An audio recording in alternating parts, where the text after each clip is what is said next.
അസ്സലാമു fast cook വേൾഡിലേക്ക് എല്ലാവർക്കും സ്വാഗതം. അപ്പം ഞാൻ ഇന്ന് നിങ്ങളുടെ മുമ്പിൽ വന്നിട്ടുള്ളത് നല്ലൊരു അടിപൊളിയായിട്ടുള്ള ബ്ലാക്ക് ഫോറസ്റ്റിൻ്റെ സ്പോഞ്ച് കേക്കിൻ്റെ റെസിപ്പി ആയിട്ടാണ് വന്നിട്ടുള്ളത്. അപ്പോൾ ഇതിനുള്ള സ്പോഞ്ച് എങ്ങനെയാണ് ഉണ്ടാക്കുന്നത് എന്നാണ് ഞാൻ നിങ്ങൾക്ക് കാണിച്ചു തരാൻ പോകുന്നത്. അപ്പോൾ നമുക്ക് ഇത് എങ്ങനെയാണ് ഉണ്ടാക്കുന്നതെന്നും ഇതിനെന്തൊക്കെയാണ് ചെയ്യേണ്ടതെന്നും നോക്കാം. അപ്പം ഞാനൊരു ബട്ടർ പേപ്പർ എടുത്തിട്ടുണ്ട്. ഇതെന്തിനാണെന്ന് വെച്ചാൽ നമ്മൾ ഏത് ടിന്നിലാണോ ഏത് പാത്രത്തിലാണോ ബേക്ക് ചെയ്യുന്നത് അതിനുള്ളിലേക്ക് വെച്ച് കൊടുക്കാൻ വേണ്ടി ഞാനൊരു ബട്ടർ പേപ്പർ എടുത്തിട്ടുണ്ട്. അപ്പം ഞാൻ ഈ സ്ക്വയർ ഷേപ്പിലുള്ള ഈ മോൾഡിലാണ് ഉണ്ടാക്കുന്നത്. അപ്പോൾ ഇത് വെച്ച് നമുക്ക് ഇതിൻ്റെ ഷേപ്പിൽ തന്നെ നമുക്ക് ബട്ടർ പേപ്പർ കട്ട് ചെയ്തെടുക്കാം. ഇതുപോലെ ചെറുതായി പെന്ന് വെച്ചോ അല്ല പെൻസിൽ വെച്ചോ ഒന്ന് വരഞ്ഞെടുത്തതിന് ശേഷം കട്ട് ചെയ്തെടുക്കാം. അപ്പം ഞാൻ മോൾഡിൽ ഓയിൽ പുരട്ടിയിട്ടുണ്ട്. ഇനി അതിലേക്ക് ബട്ടർ പേപ്പർ വെച്ച് കൊടുക്കാം. ഇതുപോലെ ബട്ടർ പേപ്പർ വെച്ച് നല്ല പാങ്ങിലൊന്ന് പ്രസ് ചെയ്ത് കൊടുക്കുക. ഇപ്പോൾ കണ്ടില്ലേ, ബട്ടർ പേപ്പർ വെച്ച ആ ഒരു ഇത് കാണുന്ന പോലുമില്ല. അപ്പോൾ ഇതേ രീതിയിൽ തന്നെ സൈഡും വെച്ച് കൊടുക്കാം.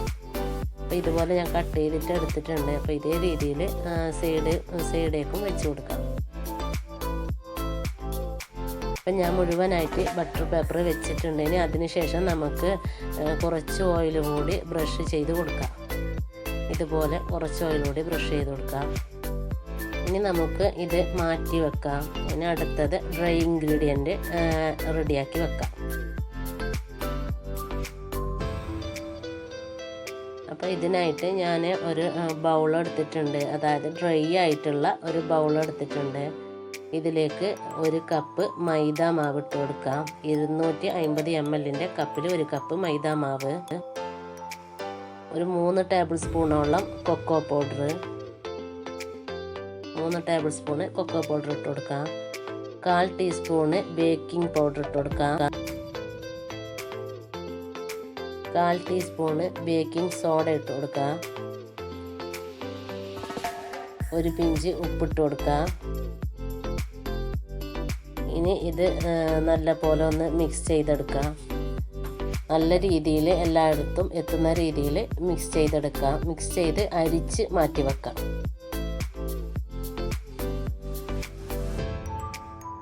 ഇതുപോലെ മിക്സ് ചെയ്ത് കൊടുക്കാം. അപ്പം ഞാൻ ഒരു ബൗളിൽ 3 മുട്ട ഉടച്ച് ഒഴിച്ചിട്ടുണ്ട്. അപ്പോൾ ഈ ബൗളിൽ വെള്ളം ഉണ്ടാവാൻ പാടില്ല, ഡ്രൈ ആയിരിക്കണം. 1 കപ്പ് പഞ്ചസാര പൊടിച്ചതും കൂടി എടുത്തിട്ടുണ്ട്. 1/4 കപ്പ് പാലെടുത്തിട്ടുണ്ട്. 1/2 ടീസ്പൂണ് കോഫി പൗഡറും കൂടി എടുത്തിട്ടുണ്ട്. ഇത് നമ്മൾ നേരത്തെ എടുത്ത ഡ്രൈ ഇൻഗ്രീഡിയൻസ് ഞാൻ അരിച്ച് വെച്ചിട്ടുള്ളത്. 1/4 കപ്പ് ഓയിലും കൂടി എടുത്തിട്ടുണ്ട്, സൺഫ്ലവർ ഓയിലും കൂടി എടുത്തിട്ടുണ്ട്.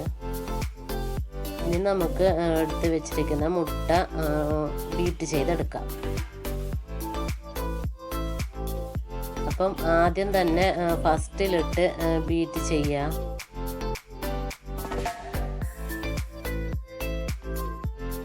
കുറച്ച് ഒരു 1-2 മിനിറ്റ് ബീറ്റ് ചെയ്തതിന് ശേഷം ഇതുപോലെ പൊടിച്ച പഞ്ചസാര കുറച്ചായി ഇട്ട് കൊടുത്ത് ബീറ്റ് ചെയ്യാം. ഒന്നിച്ച് ഇട്ട് കൊടുക്കാൻ പാടില്ല, കുറച്ചായി ഇട്ട് കൊടുത്ത് ബീറ്റ് ചെയ്യാം. ഇതിലേക്ക് പൊടിച്ച പഞ്ചസാര തന്നെ ചേർക്കണമെന്ന് നിർബന്ധമൊന്നുമില്ല. നമ്മളെ കയ്യിലുള്ള മറ്റേ സാധാരണയുള്ള പഞ്ചസാര ചേർത്ത് കൊടുത്ത് ഇതുപോലെ ബീറ്റ് ചെയ്തെടുത്താലും മതി. അപ്പം എൻ്റെ കയ്യിൽ പൊടിച്ച പഞ്ചസാര ഉള്ളത് കൊണ്ട് ഞാനത് ചേർത്തു എന്ന് മാത്രമേ ഉള്ളൂ. പൊടിക്കാത്ത പഞ്ചസാര ചേർത്ത് കൊടുത്താൽ നല്ല ഫ്ലഫി ആയിട്ട് കിട്ടും. മാത്രം കുറച്ച് ടൈം എടുത്ത് നമ്മൾ ബീറ്റ് ചെയ്യണമെന്നേ ഉള്ളൂ. അപ്പോൾ ഇതുപോലെ നല്ല രീതിയിൽ ഫ്ലഫി ആകുന്നത് വരെ ബീറ്റ് ചെയ്യാം. കുറച്ച് ടൈം എടുത്ത് തന്നെ ബീറ്റ് ചെയ്യാം. എങ്കിലേ നമ്മുടെ കേക്ക് നല്ല പെർഫെക്റ്റ് ആയിട്ട് കിട്ടുള്ളൂ.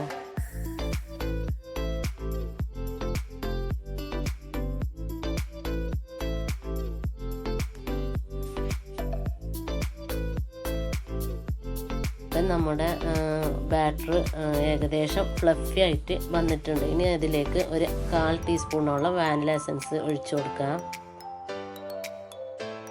ഒഴിച്ചു കൊടുത്തതിന് ശേഷം ഒന്ന് മിക്സ് ചെയ്യുക നല്ലപോലെ. അപ്പം നമ്മുടെ മുട്ടയുടെ ആ മണമൊക്കെ മാറിക്കിട്ടും. കുറച്ച് നേരം ഒരു 1-2 മിനിറ്റ് കൂടി ബീറ്റ് ചെയ്യുക. അപ്പം നമ്മുടെ ഇതിൻ്റെ മുട്ടയുടെ മണമൊക്കെ നല്ലപോലെ മാറിക്കിട്ടും.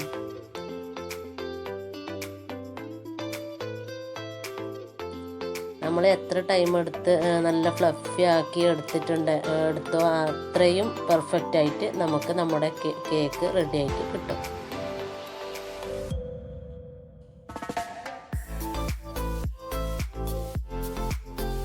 ഇതുപോലെ നല്ല ഫ്ലഫി ആയിട്ട് കിട്ടണം, എങ്കിലേ നമ്മുടെ കേക്ക് നല്ല സ്പോഞ്ചായിട്ട് കിട്ടുള്ളൂ. അപ്പോൾ ഇനി അടുത്തത് നമുക്ക് ഇതിലേക്ക് ചേർക്കാനുള്ളത്, നമ്മൾ ഓയിൽ ചേർത്തിട്ടില്ല, അപ്പോൾ അതും കൂടി ചേർത്ത് കൊടുക്കാം.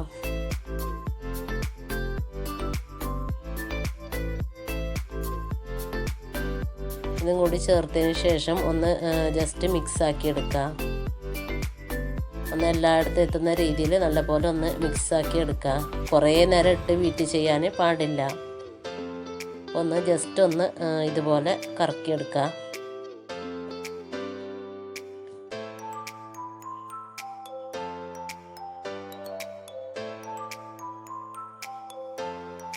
ഈ നമ്മൾ കേക്ക് ഉണ്ടാക്കുന്ന സമയത്ത് നമ്മൾ കുറേ കാര്യങ്ങൾ ശ്രദ്ധിക്കാനുണ്ടെങ്കിൽ നമ്മുടെ കേക്ക് നല്ല പെർഫെക്റ്റ് ആയിട്ട് കിട്ടുള്ളൂ.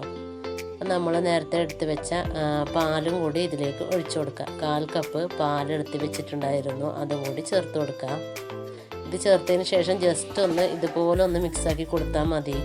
കൂടുതൽ മിക്സാക്കി കഴിഞ്ഞാൽ നമ്മുടെ ബാറ്റർ അങ്ങ് താഴ്ന്നു പോകും. അപ്പം നമ്മുടെ കേക്ക് നല്ല സ്പോഞ്ചായിട്ട് കിട്ടില്ല.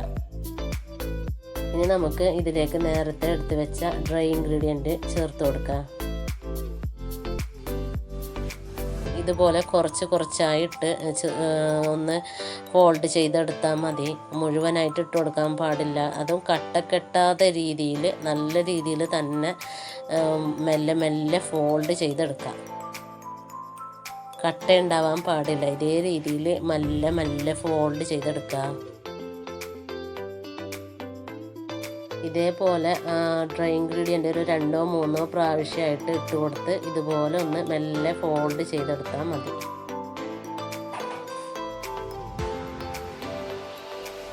ഇതുപോലെ ഇട്ട് കൊടുത്ത് മെല്ലെ ഒന്ന് ഫോൾഡ് ചെയ്യാം.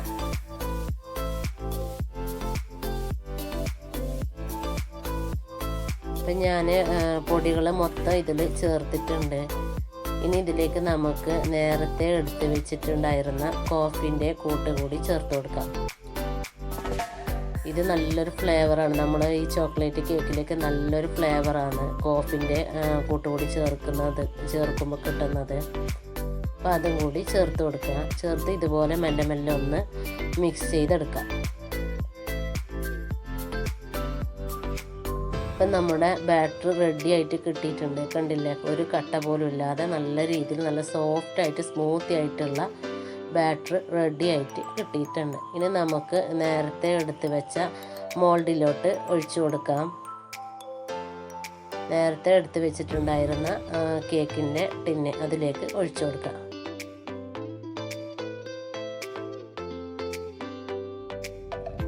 മുഴുവനായിട്ട് ഒഴിച്ചു കൊടുക്കുക.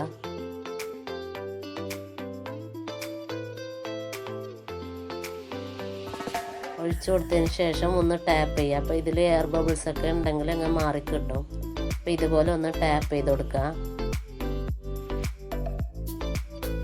ഞാൻ നേരത്തെ ഇതൊക്കെ റെഡിയാക്കുന്നതിന് മുമ്പായിട്ട് ഒരു പാത്രം ഞാൻ ഗ്യാസ് സ്റ്റോപ്പിൽ വെച്ചിട്ടുണ്ടായിരുന്നു ചൂടാവാൻ വേണ്ടി. അപ്പം നല്ല പോലെ ചൂടായിട്ട് കിട്ടിയിട്ടുണ്ടത്. ഇതിനുള്ളിൽ ഇതുപോലെ ചെറിയൊരു പാത്രം കൂടി വെച്ച് കൊടുത്തിട്ടുണ്ട്. അപ്പം നമുക്കിനി നമ്മൾ എടുത്ത് വെച്ച ബാറ്റർ ഇതിന് മുകളിലായിട്ട് വെച്ച് കൊടുക്കാം. ഇതിന് മുകളിലായിട്ട് വെച്ച് കൊടുത്തതിന് ശേഷം നമുക്ക് മൂടി വെക്കാം. മൂടി ഇതിൻ്റെ മുകളിൽ ഒരു വെയിറ്റ് വെച്ച് കൊടുക്കാം. അപ്പോൾ ഈ സമയത്ത് നമ്മുടെ ഗ്യാസിൻ്റെ ഫ്ലെയിം ഫുൾ ഫ്ലെയിമിൽ ആക്കി വെക്കാൻ ശ്രദ്ധിക്കുക. 1 മിനിറ്റ് വരെ ഒന്ന് ഫുൾ ഫ്ലെയിമിലാക്കി വെക്കാം. 1 മിനിറ്റ് കഴിഞ്ഞതിന് ശേഷം ലോ ഫ്ലെയിമിൽ ആക്കി വെക്കുക. ലോ ഫ്ലെയിമിലാക്കിയതിന് ശേഷം ഒരു 35 മിനിറ്റ് വരെ നമുക്ക് വെയിറ്റ് ചെയ്യാം. അപ്പോൾ ഈ സമയത്ത് നമുക്ക് ക്രീം ബീറ്റ് ചെയ്യാനുണ്ടെങ്കിൽ ക്രീമൊക്കെ ബീറ്റ് ചെയ്ത് വെക്കാം, ഫ്രിഡ്ജിലോട്ട് മാറ്റാം. അപ്പോൾ 35 മിനിറ്റ് കഴിഞ്ഞിട്ടുണ്ട്. നമുക്ക് ഒന്ന് തുറന്ന് നോക്കാം. കണ്ടില്ല, നമ്മുടെ കേക്ക് നല്ല രീതിയിൽ വെന്ത് വന്നിട്ടുണ്ട്, നല്ല രീതിയിൽ വെന്ത് കിട്ടിയിട്ടുണ്ട്. അപ്പം നമുക്ക് ഒരു ടൂത്ത് പിക്ക് വെച്ച് ഒന്ന് കുത്തി നോക്കാം. അപ്പോൾ ഇതിലൊന്നും ഒട്ടിപ്പിടിച്ചിട്ടൊന്നും ഇല്ല. അപ്പോൾ അതിനർത്ഥം നമ്മുടെ കേക്ക് നല്ല രീതിയിൽ വെന്ത് കിട്ടിയിട്ട് ഉണ്ട് എന്നാണ്. കണ്ടില്ല, നമ്മുടെ കേക്ക് നല്ല രീതിയിൽ വെന്ത് കിട്ടിയിട്ടുണ്ട്. നല്ല സോഫ്റ്റ് ആയിട്ടുള്ള നല്ലൊരു കേക്കായിട്ട് തന്നെ നമുക്ക് കിട്ടിയിട്ടുണ്ട്. നല്ല സ്പോഞ്ചി ആയിട്ടുള്ള കേക്കായിട്ട് നമുക്ക് കിട്ടിയിട്ടുണ്ട്. ഇപ്പം ഞാൻ നേരത്തെ ഉണ്ടാക്കിയ ആ കേക്കിന് ഐസിങ് ചെയ്തെടുത്തതാണിത്. അപ്പം എനിക്ക് ഐസിങ് ചെയ്യുന്ന വീഡിയോ എടുക്കാൻ പറ്റിയില്ല, ഇൻഷാ അല്ലാ. അപ്പം ഞാൻ അടുത്ത് തന്നെ ഐസിങ് ചെയ്യുന്ന ഒരു വീഡിയോ അപ്ലോഡ് ചെയ്യുന്നതാണ്. അപ്പോൾ എൻ്റെ വീഡിയോ ആദ്യമായിട്ട് കാണുന്നവരാണെങ്കിൽ സബ്സ്ക്രൈബ് ചെയ്യുക, ബെല്ലൈക്കൺ കൂടി ക്ലിക്ക് ചെയ്യുക. അതോടൊപ്പം ഓൾ എന്ന ഓപ്ഷൻ വരുമ്പോൾ അതും കൂടി ക്ലിക്ക് ചെയ്താൽ ഞാനിടുന്ന എല്ലാ വീഡിയോസും നിങ്ങൾക്ക് നോട്ടിഫിക്കേഷനായിട്ട് ലഭിക്കുന്നതാണ്. അപ്പോൾ ഇനി അടുത്ത വീഡിയോയുമായി വരുന്നത് വരേക്കും എല്ലാവർക്കും അസ്സലാമു അലൈക്കും.